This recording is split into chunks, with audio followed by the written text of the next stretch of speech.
Anda masih bersama kami, Saudara. Pelaksanaan MTQ Aceh ke-36 yang digelar di Kabupaten Semelu malam tadi resmi ditutup Kadis Syariat Islam Aceh yang mewakili Gubernur Aceh. Kota Banda Aceh berhasil menjadi juara umum pada event MTQ Aceh ke-36 kali ini.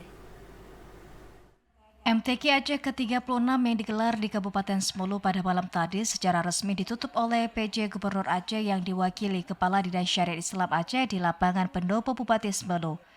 Pada malam penutupan juga dihadiri langsung Wali Nanggro Aceh Paduka Yang Mulia Malik Mahmud Al-Haitar.